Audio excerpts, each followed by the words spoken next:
Stephen Bradley. I'm here speaking to you today on behalf of an organization known as Law Enforcement Against Prohibition, LEAP. I'm a former patrol sergeant with the Forsyth County Sheriff's Office. I was in Georgia law enforcement for about 10 plus years. I made hundreds of drug arrests, mostly misdemeanor marijuana arrests, and I supervised a lot of road deputies that also made those arrests every day and every night. LEAP is, for those that don't know about it, LEAP is an international nonprofit organization. It's an educational organization with representation in 120 countries around the world. And we're comprised of current and former law enforcement officers, prosecutors, judges, federal agents, and the message essentially is that America's war on drugs is $1.5 trillion failure. Just, I mean, there's no other way to say it. It's the ultimate expression of a failure of policy, and we want to fix that. And because of the unique message we have, because of our unique background, our voice tends to sometimes go a little further than other people who are advocating, simply because we've been in the front line of the war on drugs. That's me in the middle, standing next to a marijuana plant. We ripped that one right up. Everybody else around there, they're all members and co-founders of LEAP. It truly is a magnificent organization. I was asked to talk about law enforcement's role in Georgia's medical marijuana program. Part of that's talking about why the war against the cannabis plant has failed. And my figures will be a little different from the warrior from SSDP because these were taken from a 2013 ACLU report mostly. But roughly, we're looking at least 30,000 Georgians every single year that are arrested for marijuana. And 80 to 90% of those arrests are for simple possession of misdemeanor, simply because they're possessing less than 1 ounce of marijuana. The current low THC oil law that Georgia has, Georgia officials estimate just for those 8 conditions that hundreds of thousands of Georgians are eligible for a low THC oil card under these programs. That said, with us arresting 30,000 people for marijuana every year, and I talk to patients every single day. I talk to probably 15 to 20 Georgia medical marijuana patients every single day. And they're getting arrested. They're using this for medical reasons to treat symptoms that are not on this, or diseases that are not on this list. They're very underserved, like lupus and chronic pain, PTSD, and things like that. A growing number of law enforcement officers today are realizing that this is a fruitless war. They're showing that in the form of discretion, not making arrests as often as they did in some areas. This is my personal experience with officers that I know. Obviously, when we talk about the disparity in drug arrests, that's on the next page, but that's a completely different issue. But by and large, a lot of officers, most officers today that are arresting people for simple possession of marijuana are looking at it as a step to getting somebody in jail. They don't care why they're arresting them. They don't care about marijuana. They just know they have a charge they can put on somebody and put them in jail. It stopped making sense to me along the way, and that's why I'm not in law enforcement. But it is clear that we are destroying the lives of thousands of Georgians every year, families who don't have their mothers and fathers and brothers and grandmothers and grandfathers because they're in prison over a plant. I want to talk about racial disparity. I think part of this slide is not working on here, but that's all right. I've got a copy of it right there in front of you. Racial disparity in America, according to the 2013 ACLU report titled "The War on Marijuana in Black and White," there were 8 million marijuana-related arrests in the U.S. between 2001 and 2010. And upon further analysis of that data, it was found that blacks were nearly 4 times as likely to be arrested than their white counterparts. Just a point of clarification, your slide says 3.7%. That should be times. I'm sorry? On the bottom, your slide says 3.7% higher chance. That should be 3.7 times.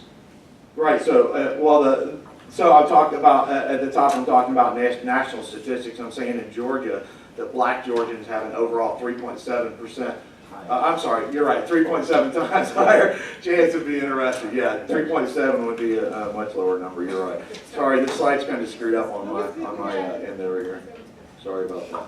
But, I mean, it's clear that there's a huge racial disparity in marijuana arrests. For instance, and when you break it down by different counties in Georgia, some of them are shocking. Gordon County is, you're 14 times more likely to be arrested in Gordon County if you're black with marijuana than if you're white in Gordon County, Georgia. That's a big deal, and that's one of the things that LEAF is working hard to put an end to. And there are those figures there. Fulton County 7.5 times more likely. Oconee County 7.3 times.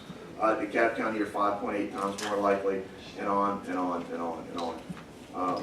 In fact, they found clusters in South Georgia where it was really bad. So I want to talk about, and again, I'm sorry this isn't lining up perfectly on this screen here. It did online, it's much bigger, I guess. But I want to talk about law enforcement's opposition to in-state marijuana cultivation. Because, you know, I've heard a lot of people say this can't be done and track and trace, and it's just simply not true. Right now we have 23 states just for medical marijuana. And the majority of these states have sensible, reasonable regulations and tracking systems in place where every gram of marijuana is tracked through the system from the moment it's planted until it's sold to the end customer, either as dried flower or like an oil or tincture or something like that. So it can absolutely be done. In 4 states in the District of Columbia, marijuana is legal for anybody over the 18 to possess or grow. But as far as traceability is concerned, not only does having this traceability available, not only does it let law enforcement know exactly where every gram is going, but it provides another quality control measure in case recalls ever have to happen. So it makes it where it's easy to track it in, out, and then back in again if it's necessary. So,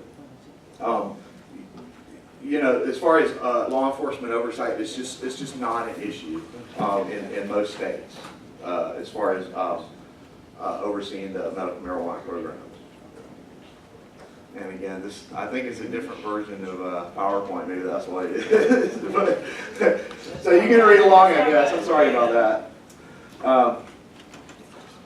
Security concerns. It's expected that any regulation or legislation that the state of Georgia comes up with for in-state regulation will also come along with heavy security regulations, security and safety regulations. This shouldn't be seen as an obstacle, but rather it should be seen as a potential new ancillary industry that's going to pop up in Georgia with job opportunities for hundreds of new security personnel, facility experts, alarm installers, off-duty cops doing part-time duty, great opportunity for them. And because, you know, everything's monitored 24/7, the state agency that's responsible for overseeing Georgia's cultivation program would have 24/7 access to any of the cameras in any of the facilities. So when you're tracking a product all the way through like that, and you're watching somebody, the chance of it going out the back door, as was voiced in some previous hearings, I think is very minimal. But you know, like for instance, Colorado doesn't see that problem, so they'll put you in jail. They'll take your livelihood away and they'll put you in jail.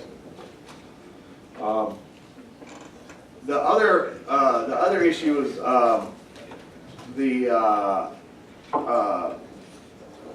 notion that that in-state cultivation is somehow going to lead to an increase in non-medical use of marijuana, and this just hasn't been borne out in states where medical program is in place with seed-to-stealth traceability.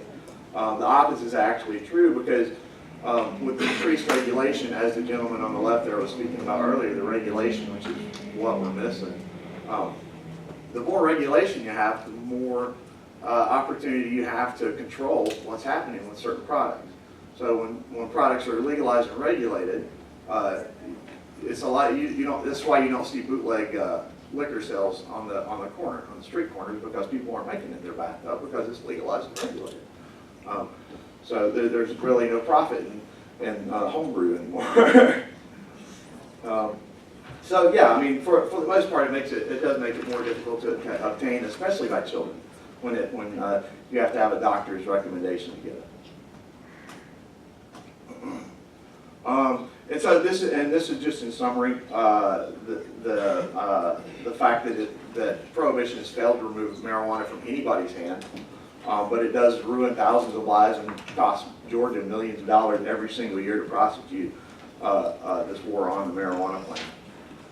And with hundreds of thousands of patients just with these 8 conditions that are eligible right now for low THC oil in Georgia, there's no way we're not putting patients in jail.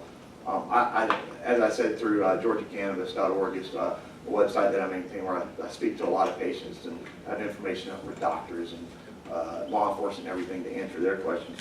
But every single day I talk to patients that have been arrested or on probation. They don't want to fail a probation test. Well, this urine test, they're asking if this substance will make them fail it, possibly. But even if they have a card from their doctor, and they go to the probation appointment, that card's not going to cover their urine test. So, I mean, we got a lot of problems.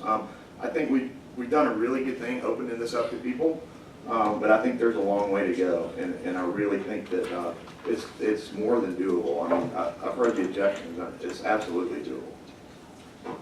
And again, sorry for the screwed up PowerPoint. I'll be happy to answer any questions you have. That was a fantastic presentation. I have two quick questions. Y'all can give them a hand because that was actually great. So two quick questions. Number one, how would you've read the legislation, how would you change the legislation to keep people who are being arrested from being arrested with these 8 conditions? Well, okay, so the problem we're starting out with is the fact that we've not legalized anything. Essentially, we've decriminalized a certain substance for a certain group of people, okay? So the first thing I think we have to address is the fact that what we have now is nothing more than a medical decrim law. And I think we need to go further to actually legalize this to where patients can make these recommendations, and it wouldn't be a prescription because it's a Schedule I substance. The doctor can't write a prescription for Schedule I substance as far as I know. But, the patient now, to get their low THC oil, they have to sign a form. It's called a low THC oil waiver, saying this may or may not work, your mileage may vary. But if we move from decriminalizing this to actually legalizing it and adding more conditions, my goodness, we need lupus, we need PTSD, we need I can't tell you the neuropathy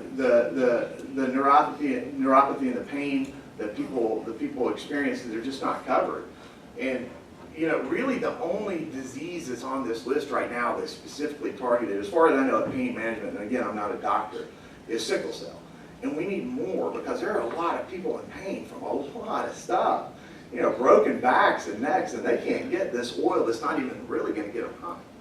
So, I think it's time to dispense with the rhetoric, like the young man from SSDP, said, and let's get on board and actually move forward for meaningful, to get this into the hands of people that need it. Thank you. Second question is, what do you do about those who've already been arrested? When you commute those sentences, what do you do? What is your opinion that the law enforcement community and what we should be doing as Georgians for those kids?